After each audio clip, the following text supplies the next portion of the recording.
નમસ્કાર મિત્રો, BSc same 3 ના રસાયણશાસ્ત્ર વિષયમાં CCCS 301 પેપરના યુનિટ 1 તરંગયંત્રશાસ્ત્રનો અભ્યાસ કરીશું, જેમાં આજે આપણે તરંગયંત્રશાસ્ત્રની પ્રસ્તાવના અને ફોટો ઇલેક્ટ્રિક અસરની ચર્ચા કરીશું. મિત્રો, વિજ્ઞાનની જે શાખામાં પદાર્થના વેગ અને તેને શક્તિને સંબંધિત ઘટનાઓનો અભ્યાસ કરવામાં આવે છે તેને મિકેનિક્સ એટલે કે યંત્રશાસ્ત્ર કહે છે.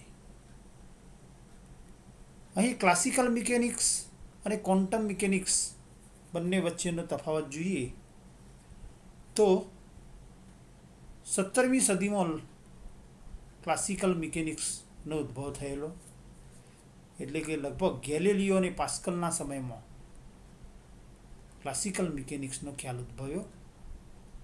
ક્લાસિકલ મિકેનિક્સ એ ન્યૂટનના ગતિના નિયમો અને મેક્સવેલના વિદ્યુત ચુંબકીય તરંગોના નિયમો પર આધારિત છે, જ્યારે ક્વોન્ટમ મિકેનિક્સનો ઉદ્ભવ 20મી સદીની શરૂઆતમાં થયેલો, જેમાં ડી બ્રોગલી, શ્રોડિંજર અને હાઇઝનબર્ગના સમીકરણો પર આધારિત છે.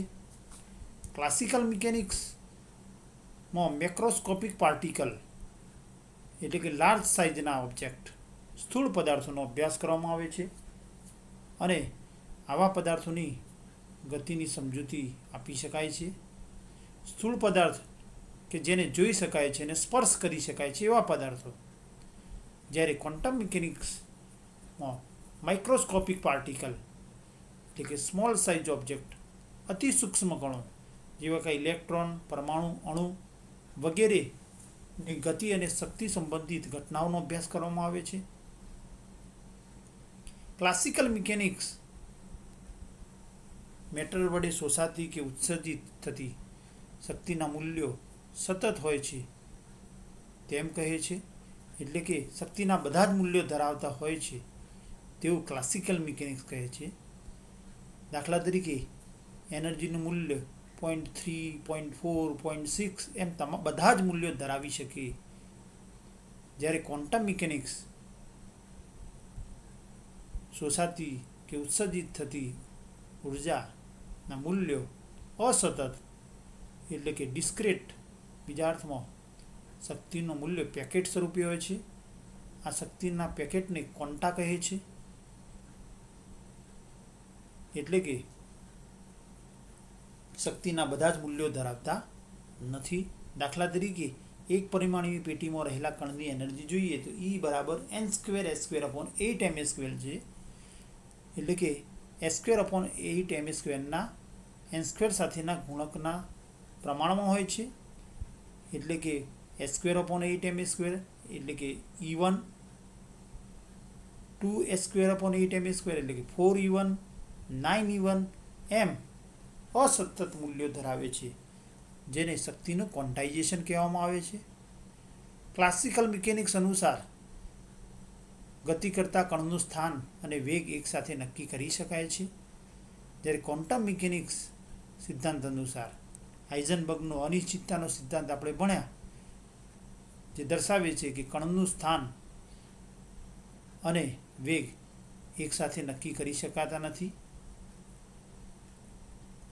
બીજા અર્થમાં ગતિશીલ કણનું સ્થાન અને વેગ એકસાથે નક્કી કરી શકાય નહીં. ક્લાસિકલ મિકેનિક્સ પ્રકાશના ફક્ત તરંગ સ્વભાવનો જ દર્શાવે છે, જ્યારે ક્વોન્ટમ મિકેનિક્સ પ્રકાશ તરંગ અને કણ એટલે કે ડ્યુઅલ નેચર ધરાવે છે તેમ કહે છે. ક્લાસિકલ મિકેનિક્સ દ્વારા ફોટો ઇલેક્ટ્રિક અસર, કાળા પદાર્થનું વિકિરણ એટલે કે બ્લેક બોડી રેડિયેશન વગેરે જેવી ઘટનાઓ સમજાવી શકાતી નથી, એટલે કે આ ઘટનાઓ સમજાવવામાં ક્લાસિકલ મિકેનિક્સ નિષ્ફળ નીવડ્યો, જ્યારે ક્વોન્ટમ મિકેનિક્સ દ્વારા આ ઘટનાઓ પ્રકાશના કણ સ્વભાવને આધારે સરળતાથી સમજાવી શકાય છે.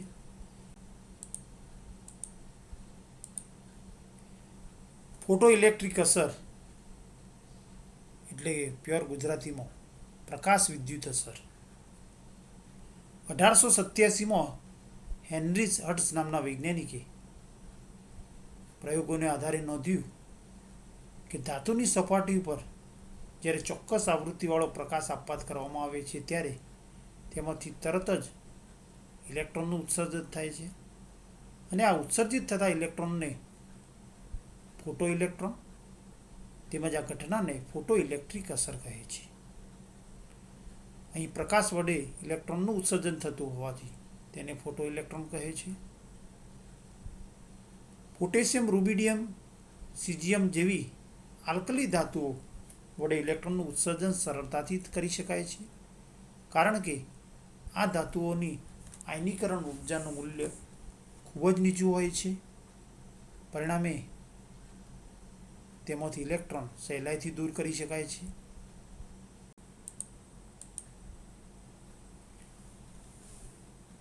પ્રકાશ આપાતકર્તાની સાથે જ લગભગ 10⁻⁹ સેકન્ડમાં એટલે કે સેકન્ડના લગભગ 10⁹ ભાગમાં જ ઇલેક્ટ્રોનનું ઉત્સર્જન થાય છે. એટલે કે અહીં અથડામણ અને ઉત્સર્જન વચ્ચે કોઈ સમયગાળો જ થતો નથી.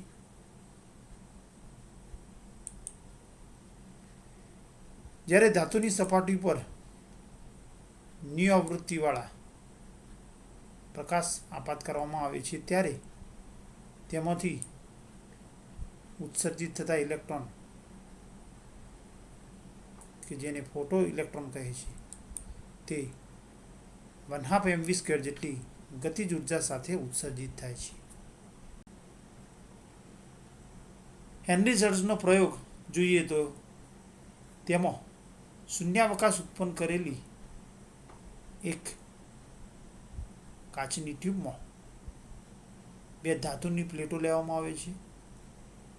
તેમાં એક ધાતુની પ્લેટને બેટરીના ધન ધ્રુવ સાથે જ્યારે બીજા છેડાને ઋણ ધ્રુવ સાથે જોડવામાં આવે છે.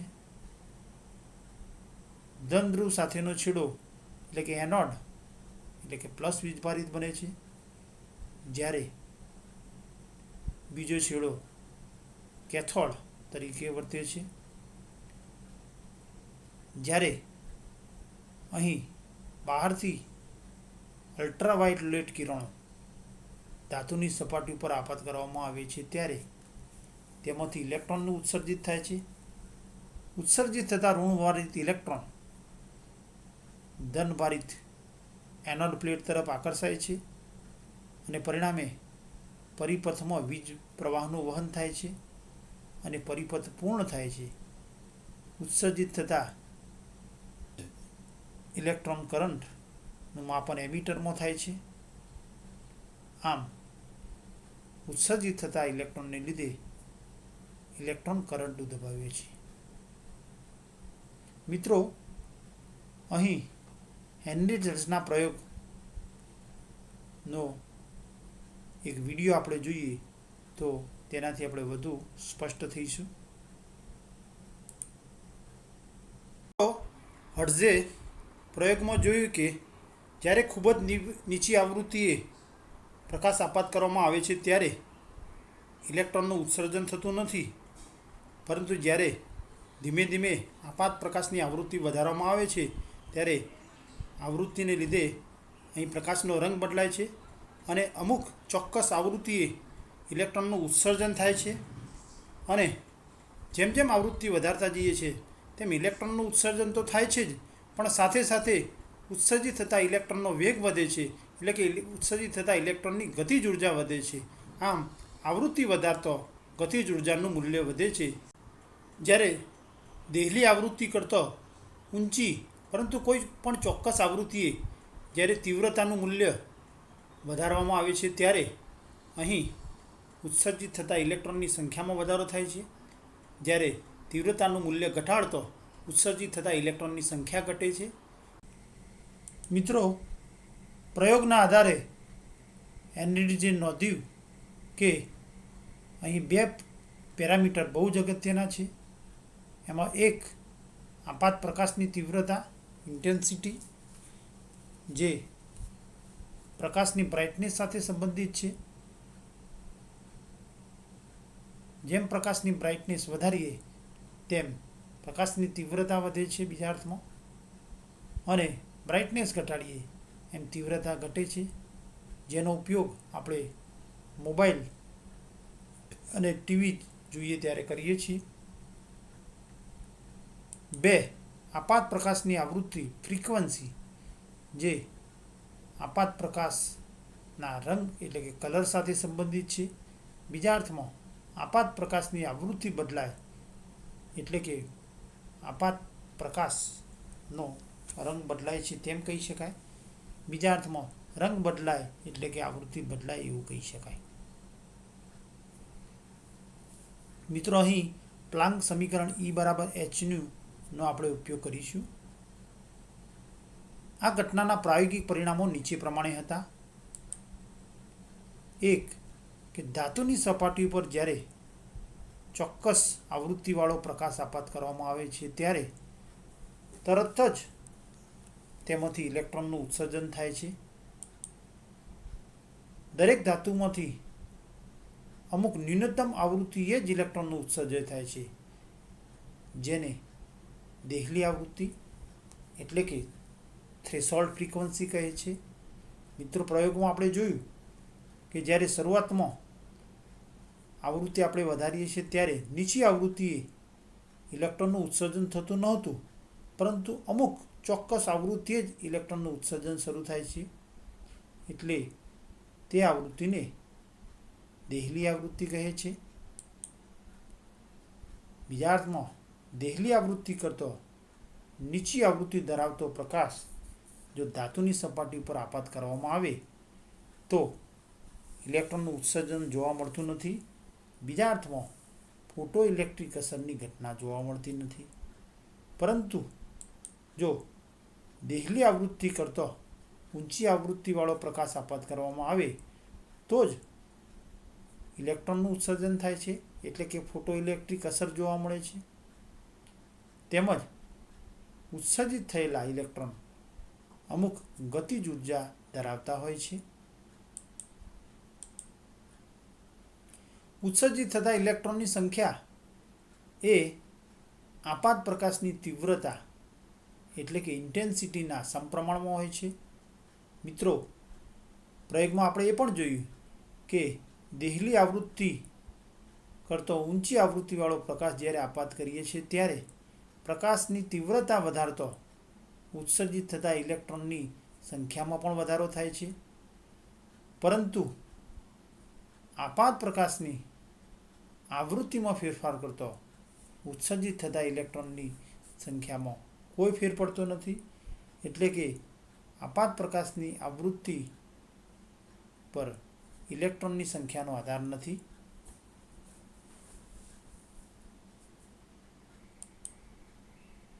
બીજા અર્થમાં ઉત્સર્જિત થતા ફોટો ઇલેક્ટ્રોનની સંખ્યા ફક્ત આપાત પ્રકાશની તીવ્રતા ઉપર જ આધારિત છે.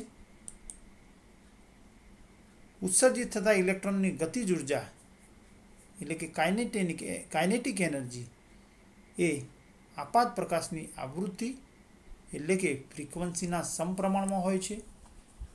મિત્રો, પ્રયોગમાં આપણે એ પણ જોયું કે જ્યારે આપાત પ્રકાશની આવૃત્તિ વધારીએ છીએ અને દેહલી ઉર્જા કરતાં જ્યારે આવૃત્તિ વધારતા જઈએ છીએ તેમ ઉત્સર્જિત થતા ઇલેક્ટ્રોન વધુ વેગથી ગતિ કરે છે, એટલે કે ઉત્સર્જિત થતા ઇલેક્ટ્રોનની ગતિજ ઉર્જામાં વધારો થાય છે.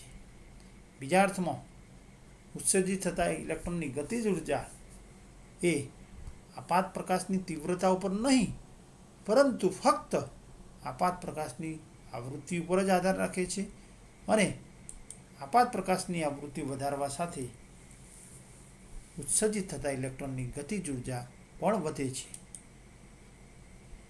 દરેક ધાતુની દેહલી આવૃત્તિ એટલે કે થ્રેશોલ્ડ ફ્રીક્વન્સી નિશ્ચિત હોય છે. જેમ કે પોટેશિયમ ધાતુ માટે દેહલી આવૃત્તિ 5 × 10⁻14 હર્ટ્ઝ છે. મિત્રો, બીજા અર્થમાં જુદી જુદી ધાતુ માટે ઉત્સર્જિત થતા ફોટો ઇલેક્ટ્રોન માટે જુદી જુદી આવૃત્તિનો પ્રકાશ આપાત કરવામાં આવે તો જ ઇલેક્ટ્રોનનું ઉત્સર્જન થાય. અહીં પોટેશિયમ ધાતુ માટે 5 × 10⁻14 હર્ટ્ઝ કે તેનાથી વધુ આવૃત્તિવાળો જો પ્રકાશ આપાત કરવામાં આવે તો જ ઇલેક્ટ્રોનનું ઉત્સર્જન થાય. બાકી આના કરતાં ઓછી આવૃત્તિવાળો પ્રકાશ આપાત કરવામાં આવે તો પોટેશિયમ ધાતુમાંથી ઇલેક્ટ્રોનનું ઉત્સર્જન થઈ શકે નહીં, એટલે કે ફોટો ઇલેક્ટ્રિક અસરની ઘટના જોવા મળે નહીં. આમ દરેક ધાતુઓ માટે થ્રેશોલ્ડ ફ્રીક્વન્સી એટલે કે દેહલી આવૃત્તિના મૂલ્યો નિશ્ચિત અને જુદા જુદા હોય છે. એકોર્ડિંગ ટુ ક્લાસિકલ મિકેનિક્સ અનુસાર ઉત્સર્જિત થતા ઇલેક્ટ્રોનની ગતિજ ઉર્જા એ આપાત પ્રકાશની તીવ્રતાના સમપ્રમાણમાં હોય છે, જ્યારે આપાત પ્રકાશની આવૃત્તિ પર કોઈ આધાર રાખતો નથી એવું ક્લાસિકલ મિકેનિક્સ અનુસાર કહી શકાય છે. જ્યારે પ્રાયોગિક પુરાવાઓ તો દર્શાવે છે કે ઉત્સર્જિત થતા ઇલેક્ટ્રોનની ગતિજ ઉર્જા એ આપાત પ્રકાશની તીવ્રતા ઉપર આધારિત નથી, પરંતુ આપાત પ્રકાશની આવૃત્તિ ઉપર આધારિત છે, અને તેમાં પણ અમુક આવૃત્તિ કરતો ઊંચી આવૃત્તિવાળો પ્રકાશ આપાત કરવામાં આવે છે ત્યારે જ ઇલેક્ટ્રોનનું ઉત્સર્જન થાય છે. અને આ લઘુત્તમ આવૃત્તિ, જેને દેહલી આવૃત્તિ μ0 કહેવામાં આવે છે. બીજા અર્થમાં પ્રાયોગિક પરિણામો અને ક્લાસિકલ મિકેનિક્સની સમજૂતી એકબીજાથી જુદી પડે છે. બીજા અર્થમાં ક્લાસિકલ મિકેનિક્સ ફોટોઇલેક્ટ્રિક અસરની ઘટના સમજાવવામાં નિષ્ફળ ગયો, એટલે કે ફોટોઇલેક્ટ્રિક અસરની ઘટના ક્લાસિકલ મિકેનિક્સથી સમજાવી શકાતી નથી. આઇન્સ્ટાઈને ફોટોઇલેક્ટ્રિક અસરની ઘટના નીચે મુજબ સમજાવી. 1905માં આલ્બર્ટ આઇન્સ્ટાઈને મેક્સ પ્લાન્કના E = hν સમીકરણ એટલે કે ક્વોન્ટમ સંકલ્પનાને આધારે ફોટોઇલેક્ટ્રિક અસરની સમજૂતી આપી. તેણે સ્વીકાર્યું કે પ્રકાશની ઉર્જા એ નાના નાના શક્તિના પેકેટ સ્વરૂપે હોય છે, અને આ શક્તિનું દરેક પેકેટ ફોટોન તરીકે ઓળખાય છે, એટલે કે કણ છે. આ પ્રકાશના નાના નાના ફોટોન એટલે કે શક્તિના પેકેટો એકબીજાની નજદીક એટલા ગોઠવાયેલા હોય છે કે જેથી પ્રકાશ આપણને સળંગ દેખાય છે. બીજા અર્થમાં આલ્બર્ટ આઇન્સ્ટાઈને પ્રકાશને કણ સ્વરૂપે પણ સ્વીકાર્યો, અને આ પ્રત્યેક ફોટોનની ઉર્જા E = hν જેટલી હોય છે, એટલે કે ઉર્જાનું એક પેકેટ E = hν જેટલી ઉર્જા ધરાવે છે, અને પ્રત્યેક ફોટોન એક ઇલેક્ટ્રોનનું ઉત્સર્જન કરે છે.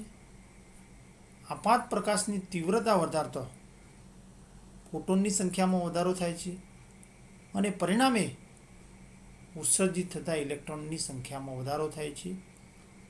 એટલે કે અહીં ઉત્સર્જિત થતા ઇલેક્ટ્રોનની સંખ્યા એ આપાત પ્રકાશની તીવ્રતા ઉપર આધારિત છે.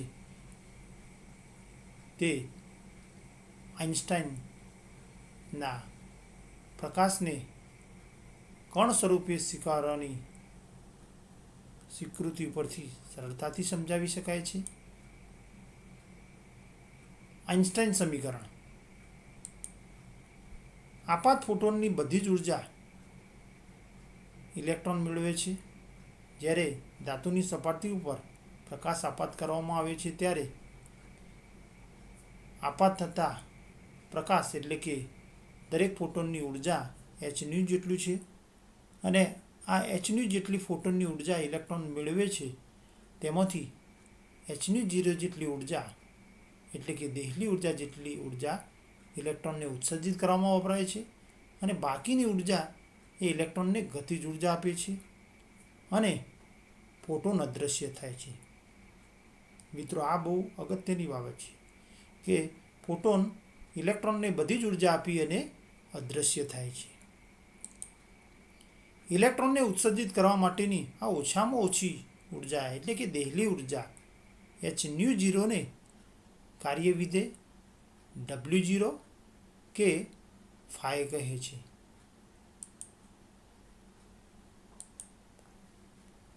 બીજા અર્થમાં ફોટોનની ઉર્જા એ દેહલી ઉર્જા અને ગતિજ ઉર્જાના સરવાળા બરાબર છે.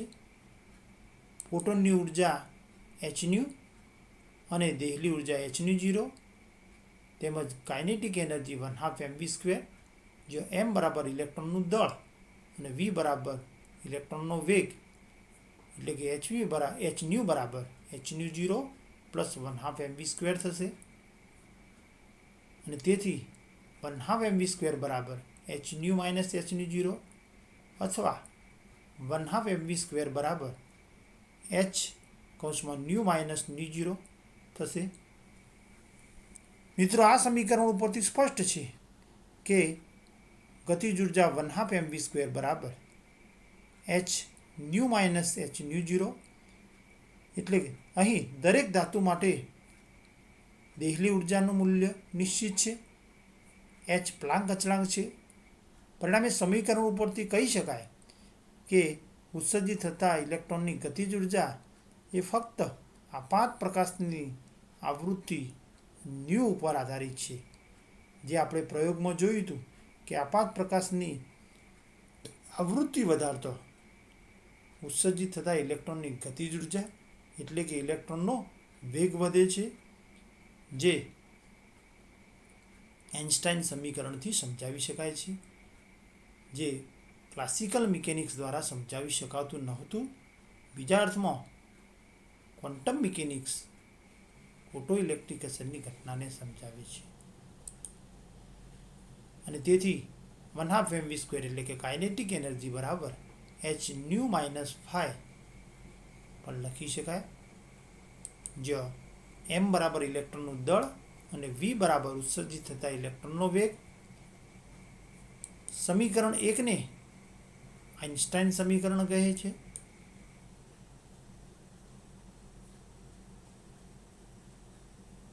મિત્રો, આઇન્સ્ટાઇન સમીકરણ 1/2 mv² is equal to hν minus phi ને y is equal to mx plus c સાથે સરખાવીએ તો y બરાબર ગતિજ ઉર્જા એટલે કે y અક્ષ ઉપર ગતિજ ઉર્જા કાઇનેટિક એનર્જી લઈએ અને mx m બરાબર પ્લાન્ક અચળાંક અને x બરાબર આપાત પ્રકાશની આવૃત્તિ એટલે કે આપાત પ્રકાશની આવૃત્તિ x અક્ષ ઉપર લઈએ અને જો આલેખ દોરવામાં આવે તો મળતી સુરેખાને જ્યારે લંબાવવામાં આવે છે ત્યારે તેનો x અક્ષ સાથેનો છેદ એ થ્રેશોલ્ડ ફ્રીક્વન્સી એટલે કે ધાતુની દેહલી આવૃત્તિનું મૂલ્ય આપે છે, જ્યારે તેનો y અક્ષ સાથેનો છેદ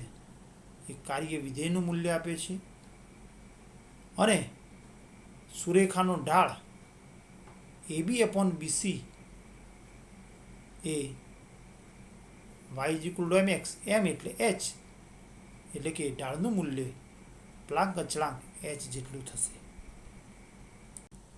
ફોટો ઇલેક્ટ્રિક અસરની સમજૂતી માટે આલ્બર્ટ આઇન્સ્ટાઇનને 1921માં નોબેલ પારિતોષિક પણ પ્રાપ્ત થયેલ, જે તેમણે 1922માં મેળવેલ.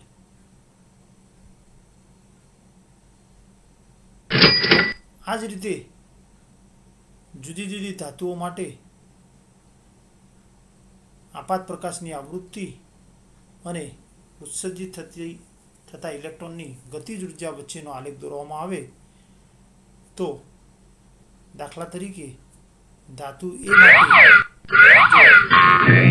આપાત પ્રકાશની આવૃત્તિ વધારતા જઈએ તો ઉત્સર્જિત થતા ઇલેક્ટ્રોનની ગતિજ ઉર્જા વધે છે જે આલેખ ઉપરથી સ્પષ્ટ જોઈ શકાય છે કે આવૃત્તિ વધારતા ગતિજ ઉર્જા પણ વધે છે અને આલેખનો આ એક્સ અક્ષ સાથેનો છેદ એ ધાતુ એની દેહલી આવૃત્તિ μ0નું મૂલ્ય બતાવે છે, જ્યારે સુરેખાનો વાય અક્ષ સાથેનો છેદ કાર્ય વિધેય ફાઈની કિંમત આપે છે, એટલે કે દેહલી ઉર્જાનું મૂલ્ય આપે છે, જ્યારે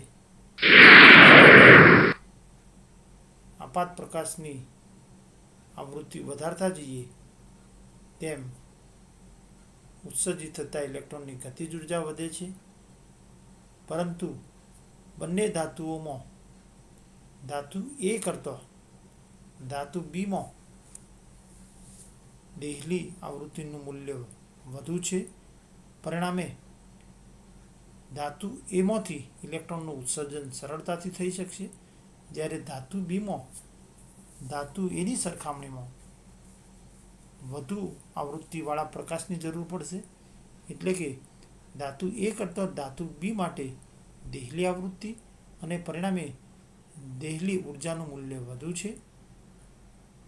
તેમજ સમીકરણ કાઇનેટિક એનર્જી બરાબર hν - phi અનુસાર બંને ધાતુના આલેખ માટે તાણની કિંમત પ્લાન્ક અચળાંક h જેટલી થશે. Thank you for watching.